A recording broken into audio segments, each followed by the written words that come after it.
Alright, what's going on everybody? Welcome back to another video here on the channel, and today we're going to be taking a look at probably one of the creepiest stories on YouTube. Now, I don't mean in the traditional creepy sense, right, where when I say that, you're probably thinking of like a scary video, right? Like this is going to be some sort of like ghost caught on camera kind of thing. No, I'm not talking about that. I'm talking about one of the creepiest stories I've ever seen on YouTube. If you didn't know, there's basically a whole slew of channels that have kind of popped up over the last few years where they do these animated story times. Now, a lot of you guys like these story videos that I do on my channel, but there's a lot of key differences between like an Optimus story time and an animated story video, okay? Number one, my stories are actually real. These are things that legitimately happened. The vast majority of these animated story times are not things that are likely to happen. I mean, we've covered these in the past, right? You know, oh, I was 8 years old and I found a treasure chest with $250,000 in it, right? Like, come on, dude. They're the kinds of stories that, like, kids in 3rd grade would tell you to try and impress you.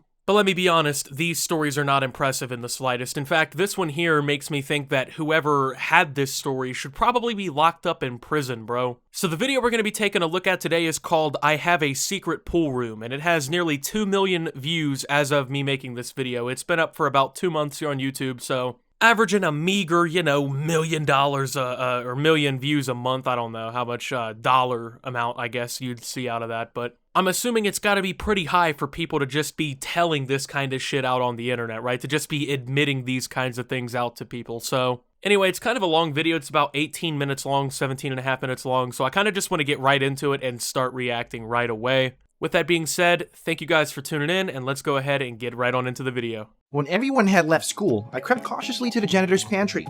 I needed to get there soon. He finally came out, and I immediately darted into the pantry and pushed the cabinet aside. Alright, so one thing you're gonna notice pretty much right off the rip is that this guy talks like a fucking synth from Fallout 4, and it kinda makes me mad, I'm not gonna lie. Like, this guy, I don't know if this is some sort of like AI computer-generated voice that they're doing here, or what's going on. Either he talks really fast and like staticky, if that makes sense, or like I'm having a stroke. I really don't know, but like my headphones just don't want to keep up with this guy's vocal pattern, man. I found myself in my secret room. This was a small room with a window that looked out on the school pool. In the evenings, my beloved Mia came here to swim, and I was watching her. Well, secretly, of course. I didn't dare tell her how I felt. She probably thought I was a sad nerd. We had been friends since childhood, but when Mia's dad died, she gradually drifted away from me. Because of this, I threw myself into my studies. But I continued to love her and watch her from afar. A splash of water brought me back from my memories. Mia was already in the pool, and suddenly, what was it? Mia's lovely skin on her arms and back was covered in bruises. Who did this to her? Alright, so basically the story so far, this guy is being a complete fucking psychopath, right? He likes this girl that he was childhood friends with or whatever. Her dad dies, they drift apart. He somehow has a secret room that is like able to be watching this person who's in the pool, this Mia or whatever. So he can basically fucking stalk her while she's trying to get some exercise in, you know what I'm saying? Just trying to get her some laps in the pool or whatever, right? And this guy's over here spying on her like a psychopath. They probably haven't talked in years or whatever. So we're a minute into this video that is 18 minutes long, and bro would already have a felony stalking charge, you know what I'm saying? Like, come on, man. I immediately took off in the direction of her house. It was not far from the school. As a child, we often played there. I hesitated for a long time near the high fence, afraid to ring the bell. Suddenly, a terrible scream was heard from her house. I froze. It was Mia's voice. She needed help. I ran along the fence to the back gate.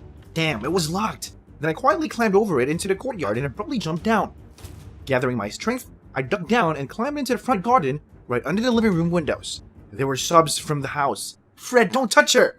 I cautiously leaned out of my hiding place and saw Mia's mom in tears. Oh my god. She was the one who told Fred not to touch his daughter. Suddenly, I accidentally dropped the flower pot from the windowsill. Heck, I quickly ducked into a nearby bush. A formidable man leaned out of the window, a belt in his hand. It was Mia's stepfather, Fred. So apparently this motherfucker is a Marvel's Avenger or something, right? And he's about to just break into this home and save this girl who has no interest in him whatsoever. Like, we're already seeing the setup to this story. Oh, you know, he's only a little bit psychotic, right? He only stalks her and is probably a threat to her health and safety at this point. But he's so sweet and he cares about her, right? You know, he's gonna break into her house and save her from the abusive, regime that resides inside of that home. So, a minute and 20 seconds in, I think I might start a crime counter on this video, bro. So we have stalking, borderline sexual harassment, what'll be breaking and entering. Like, Jesus Christ, dude, you're going away for a long time, is all I'm saying, man. The next day, I wanted to go over to Mia and talk to her, but after school, her stepfather was waiting for her at the gate. He grabbed her roughly by the arm and hissed something. My stomach turned. Suddenly, without expecting it, I called out to Fred. Fred gave me a withering look and asked me what I wanted. With a trembling voice, I began to mumble something about a biology project. Mia and I needed to pass it tomorrow. Fred frowned but let go of Mia. Okay, apparently we're about to see a Dragon Ball Z-esque showdown between the stepdad who's abusing Mia and this psycho who has chased her home now from the pool in a fit of rage because she had bruises on her after he was being a complete fucking weirdo, I guess, and watching her through an underground room that he could see her in the pool. Like, it's really just not looking good. By the way, we are 2 minutes in. This is like the first, I don't know, 1/10 of the video or so. We have child abuse, stalking, like, I don't even know at this point, man. It's getting a little too complicated for me to keep hold of here, so. Through her tears, Mia whispered that she had long wanted a normal life, without fear and pain, that is. She always dreamed of becoming a swimmer, but now she can only swim after class, when nobody would see her bruises. Her words hurt me. Fred would pay for everything. Even though I promised not to do anything, I had to save Mia. I thought frantically about what to do. I needed proof. Without it, the cops would justify Fred again.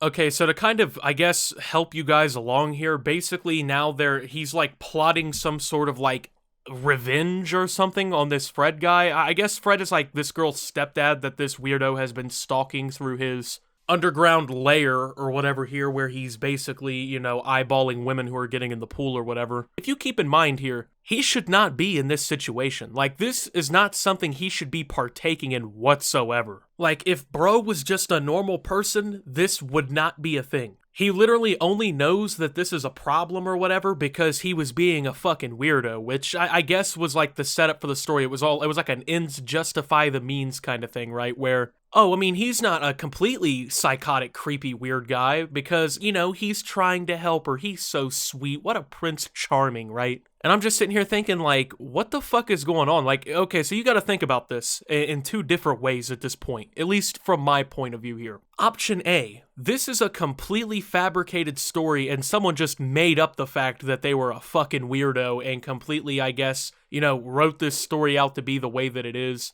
Or option number 2, this is fucking real and there's actually oddballs doing this. Now, I'm going to assume hopefully this guy is not going to a public pool and somehow, without, alerting any suspicion from anyone else, was able to build an underground area for him to, like, spy on people at. But, I mean, Jesus Christ, bro, if it really were to have happened, I would not even be surprised in today's world, man. Like, anything it seems like can happen at this point. Mia gave me the phone. The video was taken. With tears in her eyes, she whispered, "You are my hero. These worms warmed my heart." But I had to give the video to the police as soon as possible. We drove to the police station on the outskirts where Fred certainly didn't have the power. On the way, I kept peering into the darkness, afraid to see Fred's car. Even at the police station, Mia was afraid to talk, but I took her hand and told her that I would tell them what happened. The cops seeing the dirt told Mia that she had a very brave boyfriend. I was confused. Before, I couldn't even answer the hooligans, but now I was a brave guy who saved his beloved girl.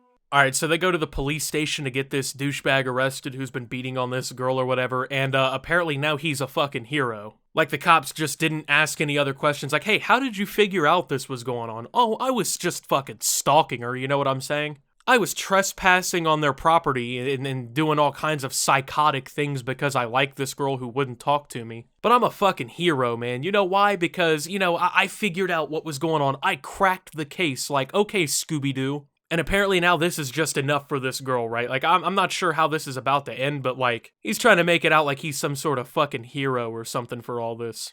I don't know, man. I think it's honestly just a really weird story. It's like, it doesn't really matter if it's real or not. Like, you're definitely kind of making yourself look like a fucking psychopath when you tell stories like this, right? Like, when you just come out onto the internet and you say, I have a secret pool room, like, that invokes a lot of suspicion and a lot of, like, disgust from people, I don't know, man. With that being said, though, thank you guys for watching. If you did enjoy, make sure to leave a like, subscribe if you're brand new around here on the channel, follow me over on Twitter and Twitch at @SubToOptimus. Make sure to check out Shop Opti down below, and until my next video, guys, this is Optimus, well, just not really liking this one, man, and signing out.